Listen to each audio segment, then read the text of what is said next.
नमस्कार, good morning you all. Welcome to our channel Bolu और चिन्नू। आज का एपिसोड बहुत ही इंटरेस्टिंग होने वाला है, तो प्लीज़ मिस ना करें, स्किप ना करें, क्योंकि आप कोई ना कोई ट्विस्ट मिस कर जाएंगे। ये भी दो पार्ट्स में है। पहला पार्ट ये है और सेकंड पार्ट आपको यहाँ और डिस्क्रिप्शन बॉक्स में मिल जाएगा।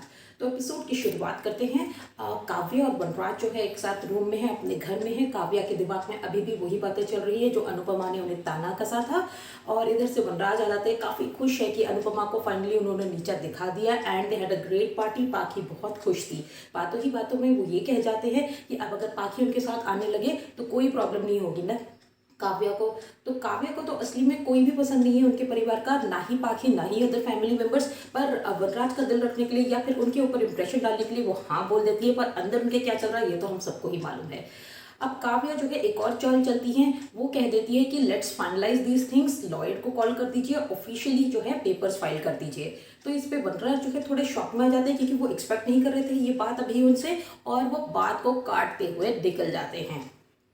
दूसरे सीन में हम देखते हैं कि दो भाई यानी कि समर और तोशु में डिस्कशन चल रहा है। वो अपने पुराने पलों को याद कर रहे हैं, अपनी अपनी रिस्पेक्टिव गर्लफ्रेंड्स के साथ जो उन्होंने बिताए थे, और उन कहीं ना कहीं सैड फील कर रहे हैं कि ये जो है पूरा फैमिली वैल्यूज़ का बर्डन ये हमारे ऊपर ही क्यों है। स्पेशली तोशु ये बात कहते हैं कि जब पापा और राखी बहन अपने मन का जो चाहे वो कर सकते हैं, तो हम ही क्यों बर्डन उठाए, हम ही क्यों बोझ उठाए ये संस्कारों का, ये फैमिली वैल्यूज़ का, हम क्यों वो ना करें जो हमारे मन में आए।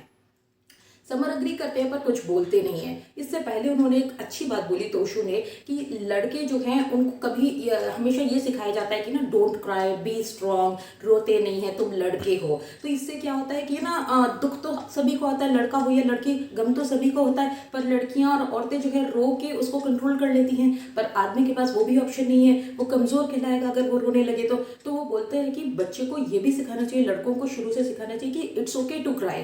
तो क्या क्राई करने से क्या होता है कि वो आपका इमोशनल पूरा लेट आउट हो जाता है और आपके मन में थोड़ी सी शांति, आपका थोड़ा सा दिल जो है हल्का हो जाता है। तो ये बहुत ही इंटरेस्टिंग और अच्छी बात जो है तोशु ने दुनिया के सामने रखी। इससे पहले कि हम आगे बढ़े, प्लीज़ प्लीज़ मेरे चैनल को सब्सक्राइब कर लीजिए। अभी तक व्यूज़ तो काफ़ी आ रहे हैं पर अभी तक सब्सक्राइब नहीं हो रहा है, तो please do it as soon as you can. So moving on, हम देखते हैं कि डाइनिंग टेबल पे चर्चा हो रही है।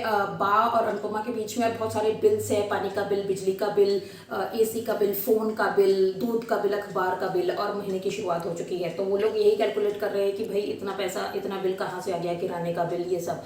तो अनुपमा कहती हैं कि ना हमें अपनी ज़रूरतें कम कर लेनी चाहिए। बा इस पर बहुत ही एक इंपॉर्टेंट पॉइंट सजेस्ट करती है, कहती है कि ज़रूरतें जो है ना वो कम नहीं हो सकती, खर्चे कम हो सकते हैं। अब जिसको एक बार सुविधाओं की आदत पड़ जाती है ना, वो कम पैसों में नहीं जी सकता। जैसे कोई एसी में रहने लगे तो वो पंखे में नहीं सो सकता है, किसी को घी चुपड़ी रोटी खाने की आदत पड़ गई है तो रूखी सूखी रोटी नहीं खा सकता है। अब हमें जो है खर्चे तो हम कम नहीं कर पाएंगे, तो हमें बढ़ाना होगा इनकम का सोर्स। ये बहुत ही दिमाग की बात की है उन्होंने, और ये बहुत बेसिक चीज़ है हालांकि, पर अभी तक शायद इनको ठीक से सूझ नहीं रहा था। अनुपमा के डांस क्लास में इतने पैसे नहीं आते कि इतना बड़ा परिवार चल सके। वहाँ पे हम देखते हैं ये कॉन्वर्सेशन सुन लेते हैं घर के अदर मेंबर्स भी, इंक्लूडिंग जो घर में काम करने वाली बाई आती है, और सब कोई कुछ ना कुछ सोचते हैं कि कैसे हम जो है परिवार की मदद करें, या तो जॉब करके या तो अपनी ज़रूरतों को कम करके। तो हम देखते हैं कि जो काम करने वाली बाई है वो कहती है कि मुझे ना 2-3 जगह से और लोगों ने काम पे बुलाया है। तो अनुपमा खुश होती है, पर उसके साथ वो बोलती है कि अब आप पैसे तब दीजिएगा जब आपके पास पैसे हो। तो उससे दो चीज़ हमें पता चलती है।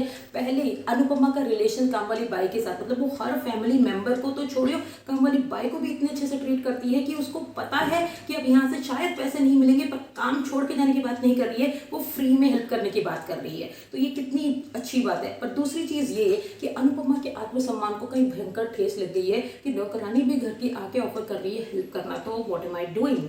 दूसरी चीज़ ये कि हम देखते हैं कि दोनों भाइयों में फिर से कन्वर्सेशन होती है कि क्यों ना मैं कॉल सेंटर पे जॉब कर लूँ या फिर मैं लेक्चर्स लेने लग जाऊँ। ये दोनों आपस में बात कर रहे हैं कि हम ये सब करके मम्मी को हेल्प कर सकते हैं।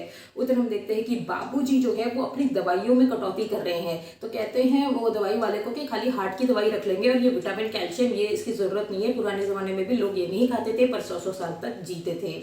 मामा जी आते हैं और बा से बातचीत करते हुए कहते हैं कि वैसे भी वो कुछ काम नहीं कर रहे, कुछ कंट्रीब्यूट नहीं कर रहे रहे हैं, तो इससे बढ़िया होगा कि वो वहाँ से चले जाए। इन सब से हताश निराश अनुपमा जो है सोच रही है कि इस उम्र में भी अगर माँ बापू जी को अपनी ज़रूरतें कम करनी पड़े तो फिर क्या फ़ायदा।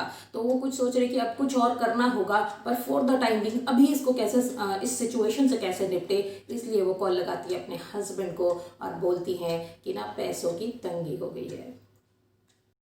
सो thank you for watching me this बार। ये था पार्ट 1। पार्ट 2 आपको मिल जाएगा यहाँ पर या फिर डिस्क्रिप्शन बॉक्स में।